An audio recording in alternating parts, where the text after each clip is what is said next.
नमो भारताम्बे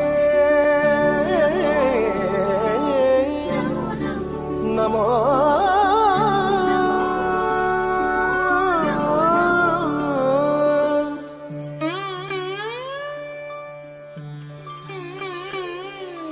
नमो नमो भारताम्बे सारस्वत शरीरिणी नमोस्तु जगतां वन्द्ये ब्रह्म विद्या प्रकाशिनी नमो नमो भारताम्बे हिमालय किरीटिनी गंगाद्या सरित सर्व कन्यं ते विश्व पावनी नमो नमो नमो नमो भारताम्बे नमो नमो भारताम्बे नमो नमो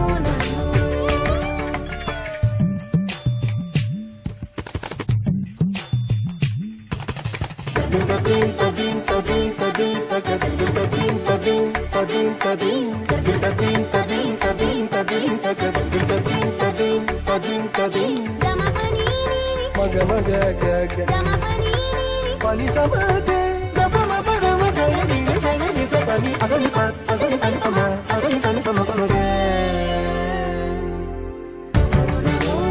भारताम्बे नमो नमो भारताम्बे यतिलोक पदन्यास पवित्रीकृत पांसवे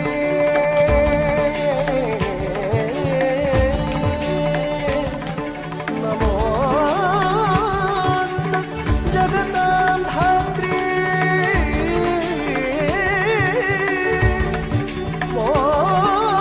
मोक्षमार्गैक सेतवे नमो भारताम्बे Namo Namo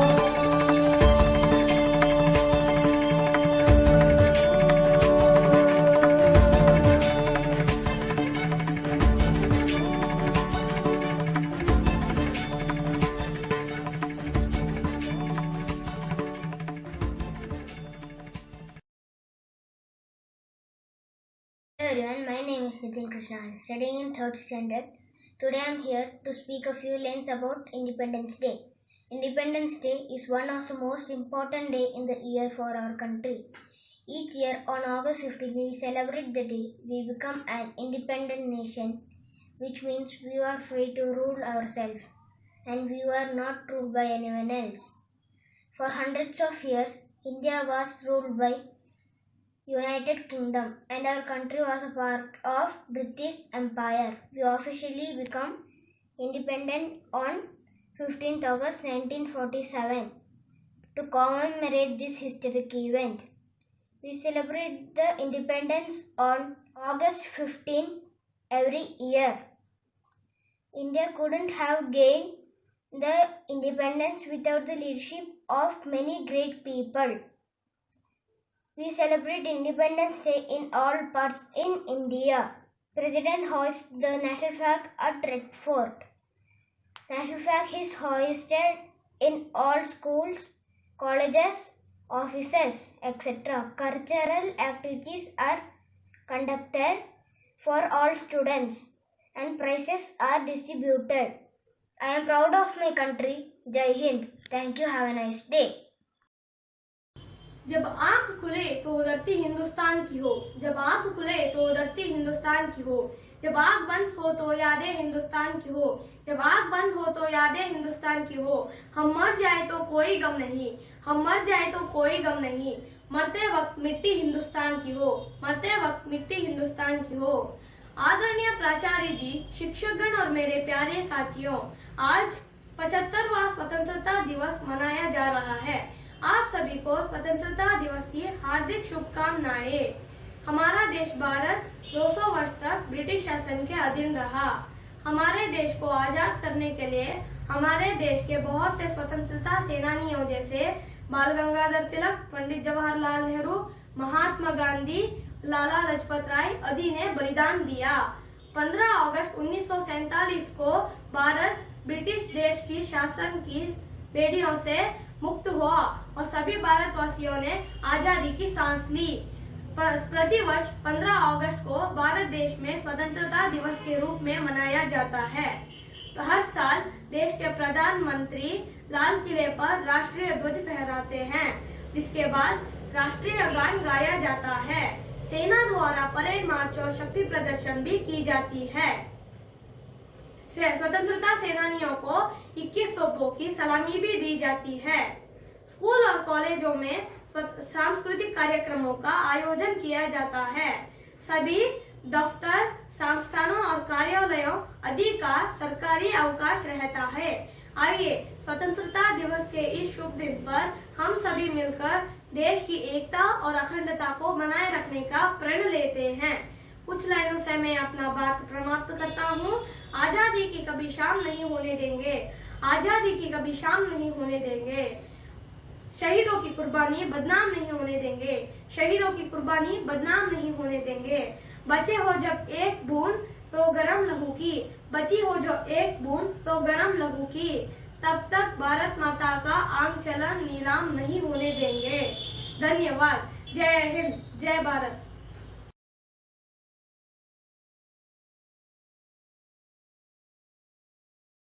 Good morning everyone, myself Sonu from 9th standard. Today on the occasion of Independence Day, I am going to say few of the major incidents from 1857 to 1947.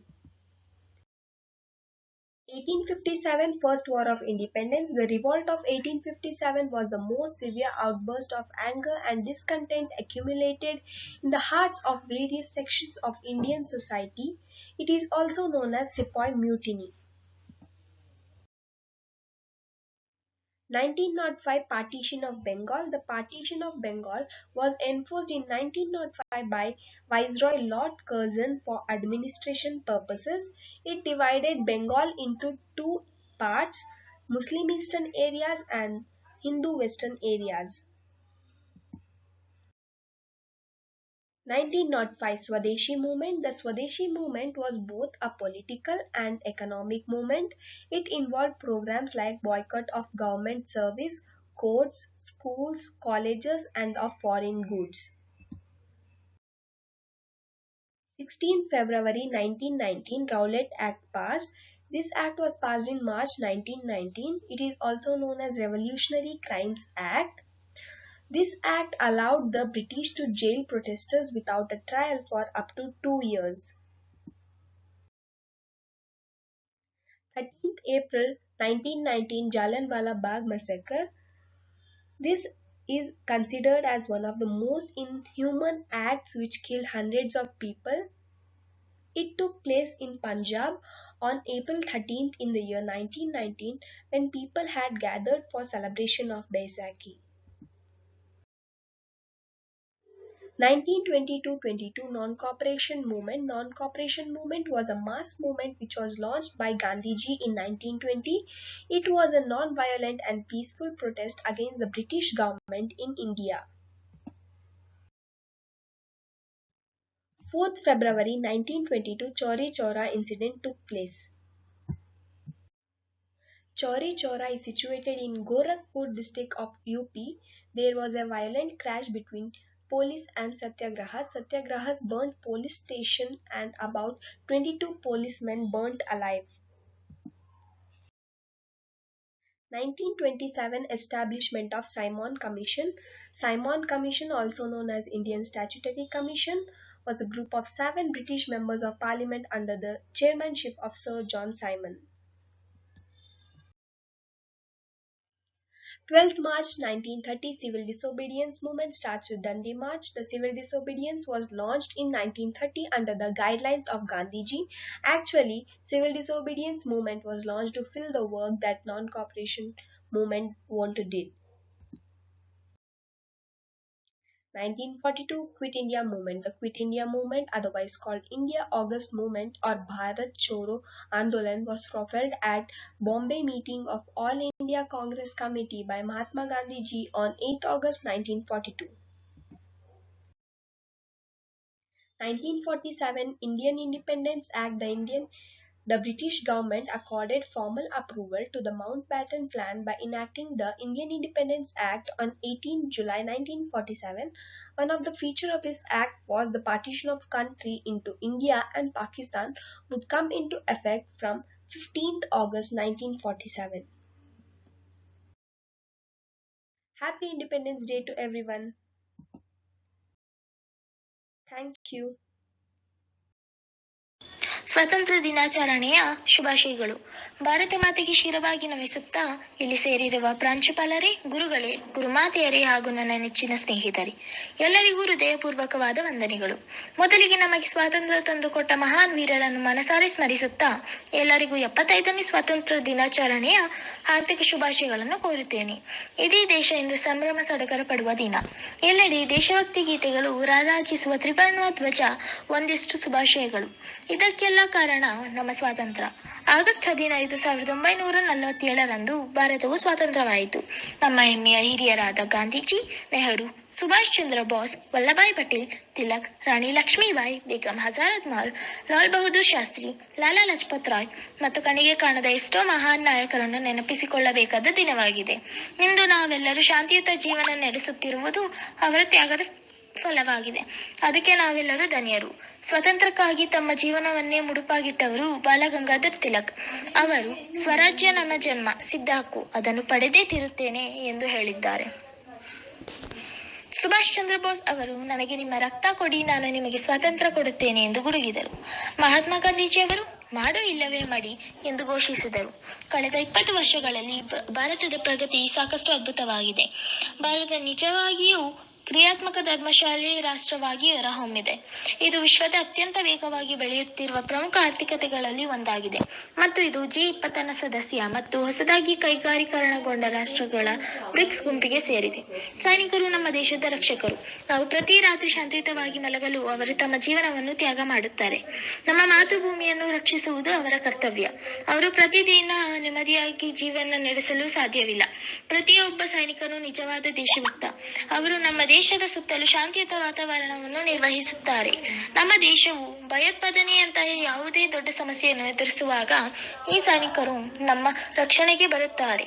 ಪ್ರತಿಯೊಬ್ಬ ಭಾರತೀಯ ಖಗೋಳಶಾಸ್ತ್ರಜ್ಞರ ತಂಡವು ನಕ್ಷತ್ರ ಪುಂಜಗಳ ಅತಿ ದೊಡ್ಡ ಸೂಪರ್ ಕ್ಲಸ್ಟರ್ ಅನ್ನು ಕಂಡುಹಿಡಿದಿದೆ. ಓ ನನ್ನ ಪ್ರೀತಿಯ ಭಾರತೀಯರೇ, ನಿಮಗೆಲ್ಲರಿಗೂ ಸ್ವಾತಂತ್ರ್ಯ ದಿನಾಚರಣೆಯ ಶುಭಾಶಯಗಳು. ಸ್ವಾತಂತ್ರ್ಯ ಸಿಕ್ಕಿ ಇಂದಿಗೆ 75 ವರ್ಷಗಳು ಕಳೆದರೂ ಇಂದಿಗೆ ನೀವು ನನ್ನನ್ನು ಸ್ಮರಿಸುತ್ತಿರುವುದು ನನಗೆ ಬಹಳ ಸಂತೋಷವನ್ನುಂಟು ಮಾಡಿದೆ. ಹೌದು, ನಾನು ಕಿತ್ತೂರು ರಾಣಿ ಚೆನ್ನಮ್ಮ. ನಾನು ಪ್ರಾಚೀನ ಭಾರತದ ಸಮಾಜ ಮತ್ತು ಇಂದಿನ ಸಮಾಜದ ಮಹಿಳೆಯರು ಮತ್ತು ಅವರ ಸುರಕ್ಷತೆ ಬಗ್ಗೆ ಮಾತನಾಡಲು ಬಯಸುತ್ತೇನೆ. ಪ್ರಾಚೀನ ಭಾರತದಲ್ಲಿ ಸತಿ ಸಹಗಮನ ಪದ್ಧತಿ, ವರದಕ್ಷಿಣೆ, ಕೌಟುಂಬಿಕ ಹಿಂಸೆ, ಸ್ತ್ರೀ ಶಿಶು ಹತ್ಯೆ, ಬಾಲ್ಯ ವಿವಾಹ, ಬಾಲಕಾರ್ಮಿಕ ಪದ್ಧತಿ ಮುಂತಾದ ಪದ್ಧತಿಗಳು ಜಾರಿಯಲ್ಲಿದ್ದವು. ಮಹಿಳೆಯರಿಗೆ ಶಿಕ್ಷಣ, ಸಾಮಾಜಿಕ ರಾಜಕೀಯ ಹಕ್ಕುಗಳನ್ನು ನಿರ್ಬಂಧಿಸಲಾಗಿತ್ತು. ಆದರೆ ಇಂದು ಹೆಣ್ಣು ಮಕ್ಕಳು ಗಂಡು ಮಕ್ಕಳಿಗೆ ಸಮಾನರು ಎನ್ನುವ ಹೆಗ್ಗಳಿಕೆಯನ್ನು ಕೂಡ ಹೊಂದಿದ್ದಾರೆ. ಇಂದಿರಾ ಗಾಂಧಿ ಭಾರತದ ಪ್ರಥಮ ಮಹಿಳಾ ಪ್ರಧಾನಮಂತ್ರಿಯಾಗಿದ್ದರು. 2 ಮಹಿಳಾ ಲೋಕಸಭಾ ಸ್ಪೀಕರ್, 16 ಮಹಿಳಾ ಮುಖ್ಯಮಂತ್ರಿಗಳನ್ನು ಕಂಡ ದೇಶ ನಮ್ಮದು. ಅಷ್ಟೇ ಅಲ್ಲದೆ ಗ್ರಾಮ ಪಂಚಾಯಿತಿಯಲ್ಲಿ ಕೂಡ 25% 40 ಮಹಿಳೆಯರು ಭಾಗವಹಿಸುತ್ತಿದ್ದಾರೆ. ಇತ್ತೀಚಿನ ವರ್ಷಗಳಲ್ಲಿ ಸರ್ಕಾರವು ಕೂಡ ಭಾರತೀಯ ಮಹಿಳಾ ಮತ್ತು ಮಕ್ಕಳ ಅಭಿವೃದ್ಧಿ ಸಚಿವಾಲಯವು ಭಾರತೀಯ ಮಹಿಳೆಯರ ಸಬಲೀಕರಣದ ಉದ್ದೇಶದಿಂದ ವಿವಿಧ ಯೋಜನೆಗಳನ್ನು ಜಾರಿಗೆ ತಂದಿದೆ. ಉದಾಹರಣೆಗೆ ಬೇಟಿ ಬಚಾವೋ ಬೇಟಿ ಪಢಾವೋ, ಮಹಿಳಾ ಸಹಾಯವಾಣಿ ಯೋಜನೆ, ಮಹಿಳೆಯರಿಗೆ ತರಬೇತಿ ಮತ್ತು ಉದ್ಯೋಗ ಕಾರ್ಯಕ್ರಮಕ್ಕೆ ಬೆಂಬಲ, ಭಾಗ್ಯಲಕ್ಷ್ಮಿ ಯೋಜನೆ ಮುಂತಾದವು. ಈಗ ಟೋಕಿಯೋದಲ್ಲಿ ನಡೆದ ಒಲಿಂಪಿಕ್ನಲ್ಲಿಯೂ ಕೂಡ ಮಹಿಳೆಯರು ಪದಕಗಳನ್ನು ಗೆದ್ದು ಭಾರತಕ್ಕೆ ಕೀರ್ತಿಯನ್ನು ತಂದಿದ್ದಾರೆ.